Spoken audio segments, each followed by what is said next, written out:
Mesdames et messieurs, bonsoir et bienvenue à tous à la une de ce journal. Ambiance électrique ce matin au port autonome de Douala. Des centaines de dockers sont descendus dans la rue. Ils ont paralysé les activités à la place portuaire. Ces dockers dénoncent des conditions de travail difficiles et le non-versement de leurs cotisations sociales. C'est à coups de gaz lacrymogène, matraque ainsi qu'armes blanches que les forces de l'ordre ont réprimé cette manifestation.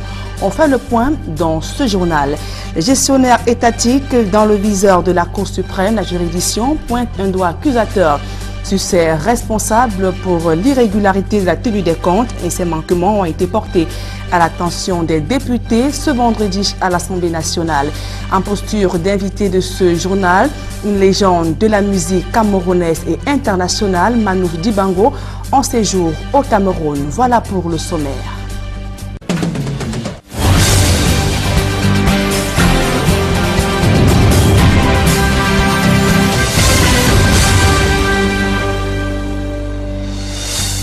Mesdames, Messieurs, une fois encore, bonsoir et bienvenue à tous. Atmosphère tendue ce matin au port autonome de Douala. Des centaines de dockers ont une fois de plus monté au créneau pour exprimer leur ras-le-bol face aux conditions de travail difficiles et le non-versement de leurs cotisations sociales. Ils ont saisi l'occasion de la visite du ministre des Transports dans la ville de Douala pour exprimer leur mal-être. On fait le point dans ce reportage de Warren 2, Julienne Berthe-Bissaï. C'est la débandade totale au port autonome de Douala. Des dockers qui fuient les forces de l'ordre, venus les disperser. Ces ouvriers sont remontés au créneau pour exprimer leur mécontentement. Nous réclamons le contrat du travail, nos droits personnels, mais un comme moi qui suis devant vous. Je n'ai pas de salaire en tant que technicien. Et pendant ce petit salaire qu'il me donne, il me coûte 42 000 francs de taxes. C'est normal. Il y a beaucoup là qui n'ont pas de salaire. Moi, je suis technicien au moins. Voici 27 ans, je n'ai pas de contrat de travail. La sécurité sociale, je n'ai pas. Je ne sais pas là où je vais. Même mes primes, on ne me donne pas. Même mon argent, on ne me donne pas. Je dois donc faire comment? Oh là là, Cameroun, mon pays. En grève depuis l'année dernière, ils n'ont toujours pas obtenu gain de cause. Depuis un an que nous avions grévé le 12 mai 2017 et on avait tiré nos 11 points, nos 11 doléances. Et dans les 11 doléances là, nous avions demandé le contrat de travail qui fait foi à un salaire de base. Nous avions demandé le TCE 2, nous avions demandé le taux horaire de 2000, nous avions demandé aussi le remplacement de la première catégorie à la deuxième catégorie à la carte unique qui donne foi à la troisième catégorie. On a suggéré tout cela dans la convention que nous avions révisée. Il y avait aussi la prise en charge de nos familles, il y avait l'assurance maladie de nos familles, il y avait aussi le 13e mois, il y avait aussi l'élargissement des champs d'action. Je vous dis que jusqu'à aujourd'hui, on n'a rien perçu. Ces tensions entre frondeurs et forces de maintien de l'ordre ont failli virer au pire. Un docker a été blessé et les impacts sont encore visibles sur le site. L'action des éléments de la police a permis de calmer les esprits surchauffés. Précisons que toutes les tentatives pour rencontrer les responsables du port autonome de Douala n'ont produit aucun résultat. C'est une affaire à suivre. Et toujours dans la ville de Douala, une soixantaine de familles aux abois. Elles ont assisté ce jour à la démolition de leur maison d'habitation au quartier Ngodi-Akwa, précisément au lieu dit derrière cimetière. Plusieurs familles sont désormais sans abri à cause d'une querelle foncière entre un plaignant qui a brandi un titre foncier et des occupants qui contestent. Ces derniers ont donc été déguerpis de force. Écoutons à présent cette réaction de l'une des victimes au micro de Warren 2. Le propriétaire, le papa même qui avait ce terrain, avait logé les riverains qui sont là depuis des années et chaque maison payait 3 000 francs par mois. Voilà, 3 000 francs par mois et on vivait dans la monnaie, il n'y avait pas de problème. Mais quand le papa est décédé, son fils a pris les rênes, c'est lui qui a commencé à détruire et à chaque fois qu'il venait, si tu mets un locataire peut-être dans une chambre de dehors, il voulait toujours que le locataire paye aussi les 3 000 francs, comme toi-même qui es propriétaire de la maison, tu dois payer les 3 000 francs. Bon, comme lui-même il a eu des problèmes, selon ce qu'on a dit, puisque lui-même on l'avait cassé un jour en plein midi. Et apparemment il a légué le titre foncier de ce terrain, il est allé faire le prêt de 6 millions à un certain monsieur au nom de Samé. Et apparemment il a hypothéqué le titre foncier. Bon, ce problème est au tribunal, ça fait plus, je ne sais pas, ça fait 25 ans que c'est au tribunal. Il est bien vrai qu'on avait délibéré, mais on a encore fait un rappel pour qu'il dédommage les gens. Les gens étaient pour de partir, mais ce n'est pas comme ça qu'on devait les gaspiller. Donc il devait venir et dire que bon, quand vous avez perdu, que chacun quitte tout doucement. Et venir brutalement comme ça pour détruire les gens, il n'y avait personne qui faisait le bras de fer, puisque tout le monde était déjà au courant qu'un jour, on devait partir. Il fut dernièrement, ça fait, si j'ai bonne mémoire, 6 mois aujourd'hui, qu'il est venu, chacun était, il y a plusieurs qui sont partis. Mais ce n'était pas de cette manière qu'il surgit un matin, il y a des grands-mères là, il y a des mamans malades.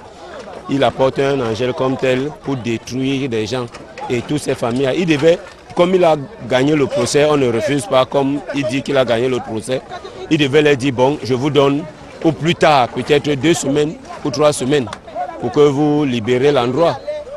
Mais la façon qu'il a fait, c'est inhumain. Dans le reste de l'actualité, un peu plus de 236 millions de francs CFA collectés au titre du plan d'urgence en faveur des déplacés réfugiés de la crise anglophone. Le lancement de l'opération de collecte des fonds a eu lieu hier. À Yaoundé, les élites de la région du nord-ouest et du sud-ouest Cameroun ont donné le temps. Un appel est lancé à l'endroit des âmes de bonne volonté. Emmanuel Diop et Guizoro.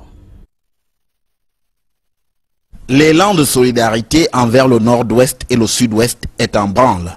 Après l'annonce par le gouvernement d'un plan d'assistance humanitaire d'urgence pour ces 2 régions, les vannes du donné pour autrui sont ouvertes. Une cérémonie de collecte de fonds vient d'avoir lieu à Yaoundé sous la houlette du Premier ministre et en présence de tout le gotha socio-administratif et politique de la capitale. This is also our struggle to continue to make our country one and indivisible, because we were created to be one country. As soon as the elites of the southwest and the northwest regions were informed of the president's decision to establish this emergency humanitarian plan for the northwest and southwest regions, we, the elites of the northwest and the southwest, spontaneously decided that we would begin something. Concernés au premier chef, les élites du nord-ouest et du sud-ouest se sont montrées à la hauteur de l'événement avec des contributions significatives à l'image de celle de Baba Dampulo à hauteur de 50 millions de francs CFA. Pour les autres, le Premier ministre a culminé à 4 millions de francs CFA alors que les ministres, directeurs généraux et hauts responsables devaient s'acquitter de 2 millions de francs CFA en moyenne. À côté de ces ressortissants du nord-ouest et du sud-ouest, d'autres personnalités du gouvernement et du sérail ont également mis du leur dans cet élan de solidarité. Au total, les fonds collectés pour cette première opération coup de cœur pour le nord-ouest et le sud-ouest affichent au compteur plus de 230 millions de francs CFA. Une cagnotte qui vient s'ajouter aux 13 milliards prévus par le gouvernement pour le financement du plan d'assistance humanitaire d'urgence dédié à la crise anglophone. C'est un homme heureux que le ministre de l'administration territoriale s'est vu confier cette contribution.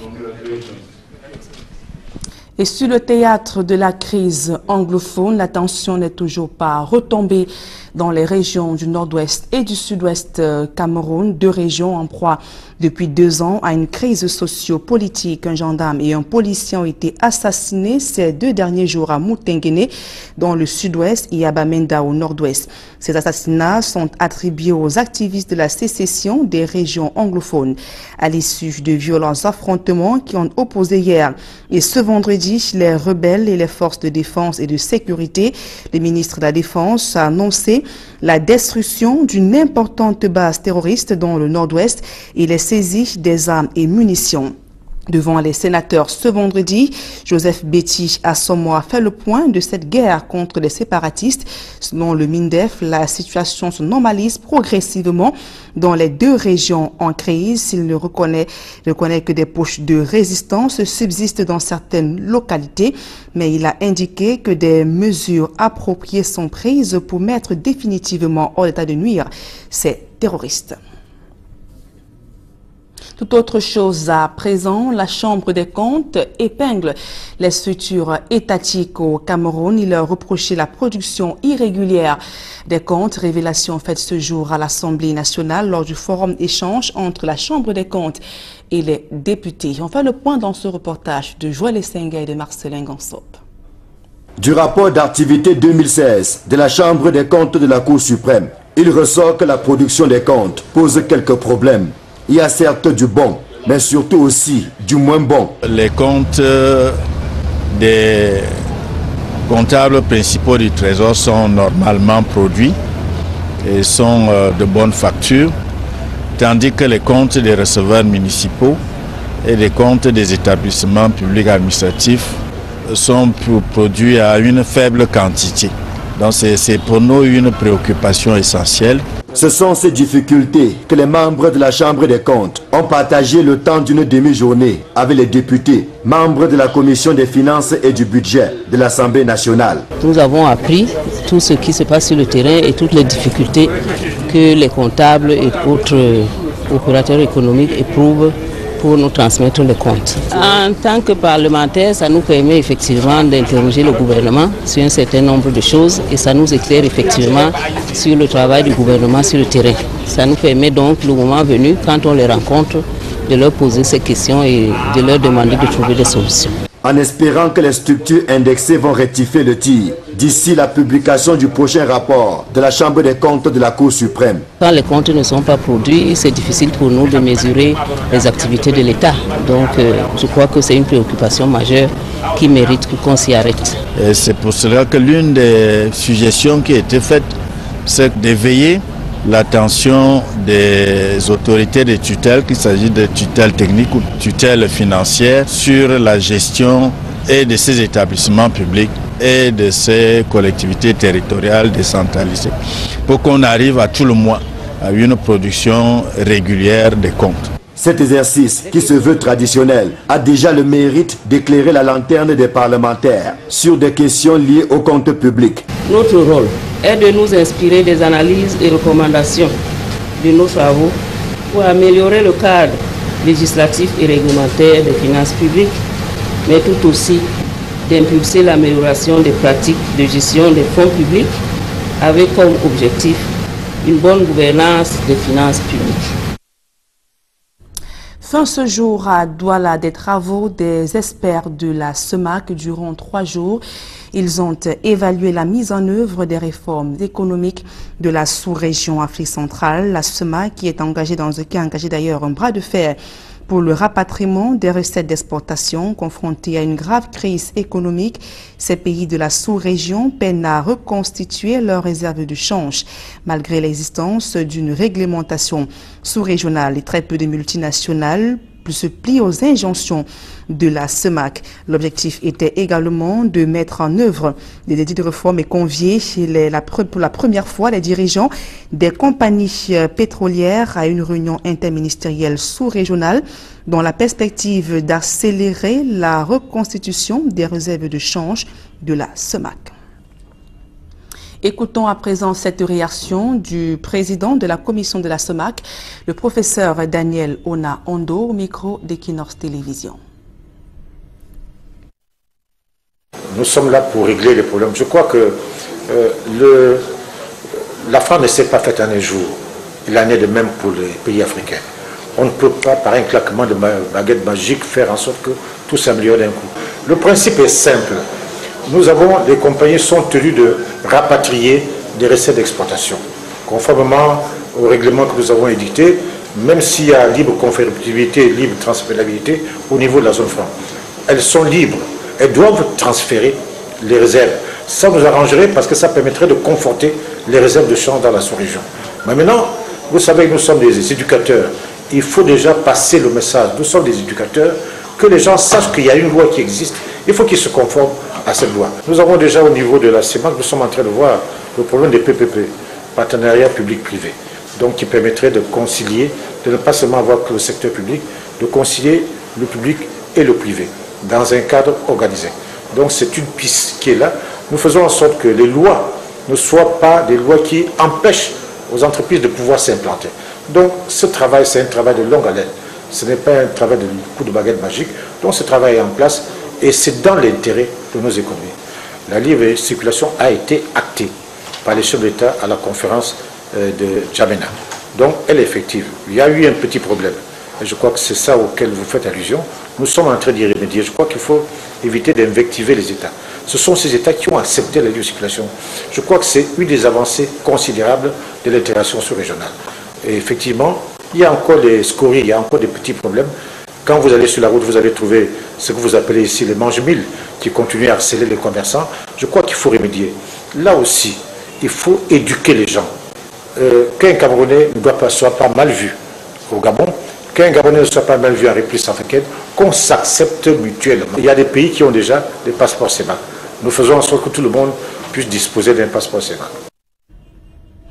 L'actualité sportive à présent, comment développer et rendre véritablement professionnel le football camerounais. La question préoccupe la Ligue professionnelle de football du Cameroun. Le 12 mars dernier, la LFPC a signé un mémorandum d'entente avec la Liga Española en vue de booster le professionnalisme au Cameroun. 3 mois après donc la signature, le mémorandum a été officiellement présenté au cours d'une conférence de presse donnée à Yaoundé ce vendredi par la LFPC, le délégué de la Liga Española au Cameroun. Écoutons à présent cette réaction de Xavier Morente Gracia, délégué de la Liga Española au Cameroun. On est convaincu que la potentialité en termes de talent du Cameroun est énorme. On voit beaucoup d'opportunités de faire du football camerounais une grande référence en Afrique. Et la meilleure manière d'écouter nos fans et de vraiment partager avec eux une philosophie de football, c'est avec un accord avec la Ligue du Cameroun. On ne veut pas être vu comme une ligue qui se joue en Espagne. On veut être vu comme une ligue, comme un partenaire de développement du football camerounais. C'est notre objectif. Et on a eu la grande opportunité de signer un accord avec la Ligue du Cameroun qui cherche à partager nos connaissances, à partager nos savoir-faire, à partager, à être un livre ouvert de tout ce qu'on fait en Espagne. On ne vient pas ici cacher nos stratégies, non. On est ici pour vous aider au développement du football local. On veut que vous nous voyez comme un vrai partenaire. Et dans l'extrait qui va suivre, Pauline Thérèse Manguélé, secrétaire générale de la Ligue professionnelle de football, revient sur les domaines d'intervention de la Liga. Nous l'écoutons. La collaboration portera sur l'assistance de la Liga dans les domaines liés à l'audit, au contrôle de gestion des équipes, sur le plan marketing et sponsoring, sur le plan de la communication, sur le plan du développement des droits TV, des retransmissions en direct, sur la violence dans les stades, le recyclage des entraîneurs, le fair play éthique, le piratage des droits TV et images, les aspects liés à la discrimination. Il est bien entendu que dans ce contrat-là, chaque fois qu'il y aura des formations, des ateliers, la Ligue va participer sur le plan technique, la Ligue de football professionnel également. Et toujours en sport, Coupe du Monde Russie 2018, le Nigeria se relance dans la compétition après le faux pas face à la Croatie. Les Super Eagles ont réussi à s'imposer ce jour face à l'Islande sur le score de 2-0 et précisant que la prochaine sortie du Nigeria, ce sera contre l'Argentine. Et je vous le disais en titre, en posture d'invité de ce journal, une légende de la musique camerounaise et même internationale, Manu Dibango, en séjour au Cameroun depuis quelques jours, invité majeur des festivités marquant 70 ans des brasseries du Cameroun. Le célèbre saxophoniste ne fait pas mystère de son engagement pour la réussite de la fête marquant le bel âge de la première entreprise citoyenne au Cameroun. Écoutons Manu Dibango dans un entretien mené avec notre reporter à Yaoundé, Gizogo. Bonsoir Manu Dibango. Bonsoir. Merci de répondre aux questions d'Equinox Télévision. Vous êtes au Cameroun dans le cadre des 70 ans de la Société Anonyme des Brasseries du Cameroun. Exact. Alors, la Société Anonyme des Brasseries du Cameroun qui vous a choisi pour être la guest star de ces deux concerts qui ont lieu à Yaoundé le 22 juin et à Douala le 24 juin. Alors, qu'est-ce qui vous a motivé à accepter cette invitation de la Société Anonyme des Brasseries du Cameroun? D'abord, le téléphone a sonné. Donc, ils m'ont choisi, mais il n'y a pas que moi, il y a Charlotte Dipanda. Et puis il y a d'autres artistes. L'idée, c'est de fêter 70 ans de présence des brasseries ici. Et donc, en même temps de parcourir musicalement toute cette époque-là. Donc, il y a les anciens comme moi, il y a les présents en ce moment avec Charlotte, et puis il y a les enfants pour demain, quoi. Donc il y a les trois étapes. Donc dans les anciens, j'ai été choisi d'abord parce que j'ai parrainé, si vous vous rappelez bien, j'ai parrainé le Music Star, la dernière édition. À partir de ça, on a décidé d'un commun accord de faire des actions de temps en temps parce que les brasseries ont quelque chose de plus, ils ont une valeur ajoutée. Ils ne font pas que vendre leurs produits, ils sont là aussi, leur volonté c'est d'aider la culture. C'est vrai que les gouvernements et tout ça ne peuvent pas toujours tout faire. Alors, il y a des sociétés qui sponsorisent le sport, puis il y en a d'autres qui choisissent de sponsoriser la musique. Alors, cela fait justement 28 ans que les brasseries du Cameroun accompagnent la culture camerounaise, notamment la musique. Quel est le regard que vous jetez sur cet accompagnement de la Société anonyme des brasseries du Cameroun? Mais forcément, je vis ça positivement, quoi, parce que on a besoin. Encore une fois, ceux qui gouvernent n'ont pas toujours tout ce qu'il faut pour accompagner. Il faut les accompagner aussi. Il y a des sociétés qui peuvent aider la culture. Ce n'est pas une concurrence, c'est quelque chose... c'est vraiment indispensable qu'il y ait des concours comme ça pour les jeunes, pour motiver aussi et pour susciter des talents nouveaux. Parce qu'on ne peut pas vivre que de son passé. Bon, eux-mêmes d'ailleurs, la bière qu'ils fabriquent aujourd'hui, ce n'est pas la même qu'ils fabriquaient il y a 70 ans. Donc ils évoluent et la musique et la culture peut également évoluer. Nous souhaitons en qualité. Alors, vous êtes un peu à l'image des brasseries du Cameroun qui durent dans le paysage camerounais. Mais là, vous aussi, vous avez duré.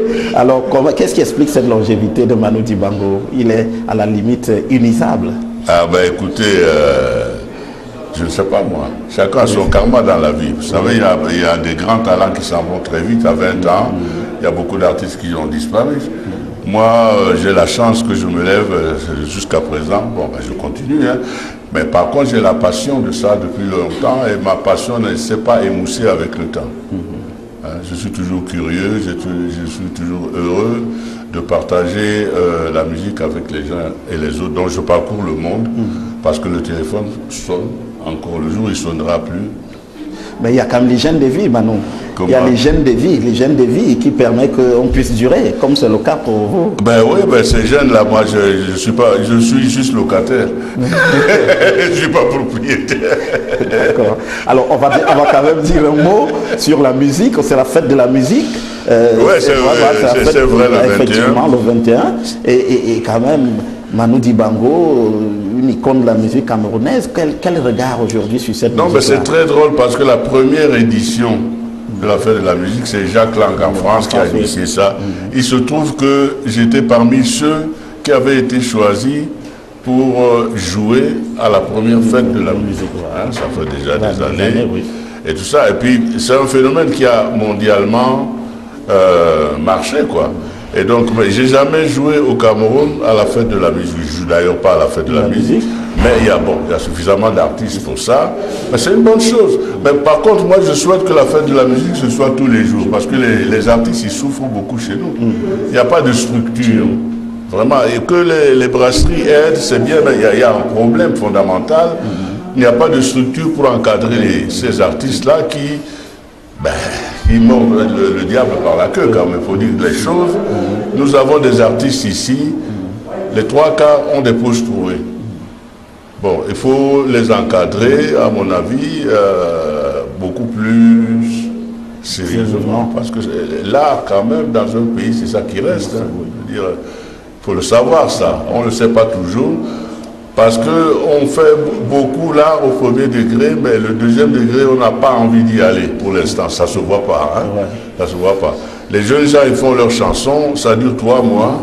Il y en a un autre qui parle. Donc, c'est la musique Kleenex. Nous, on a besoin d'avoir non pas seulement la musique Kleenex, mais la musique qui dure. On a besoin d'avoir les Beethoven, les Bach, les Duke Ellington ici. Ça se fabrique. Voilà. Alors, un dernier mot, Manu Dibango.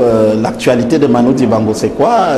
Pas d'album en chantier ou alors c'est seulement beaucoup de concerts? Des projets quand même pour l'année prochaine. Les albums, qu'ils achètent déjà ceux qui existent. Hein. Il y en a pas mal. J'ai des projets et je tourne beaucoup. Il y a 3-4 semaines, j'étais au Kenya, j'étais en Ouganda. J'étais en Allemagne la semaine dernière. En fait, je tourne. Toujours l'histoire du téléphone. Donc, cette fois-ci, les brasseries ont voulu que je vienne avec mon orchestre. Donc, il y a, parce que d'habitude, je viens, je joue avec les gars et tout ça. C'est pas mal non plus. De temps en temps, quand même, il faut que les gens aient la chance gratuitement, parce qu'en plus, c'est un concert gratuit, d'écouter Manu dans son ensemble. La même chose qu'il joue ailleurs, qu'il puisse le jouer ici. Merci beaucoup Manu Dibango pour toutes ces explications et merci d'avoir fait honneur à Equinox Télévision en répondant à nos questions. Thank you, sir. Thank you. Mesdames, Messieurs, c'est la fin de ce journal. Merci pour votre aimable attention. À suivre dans un court instant votre magazine Tendance économique. Passez donc d'agréables moments en compagnie de nos programmes.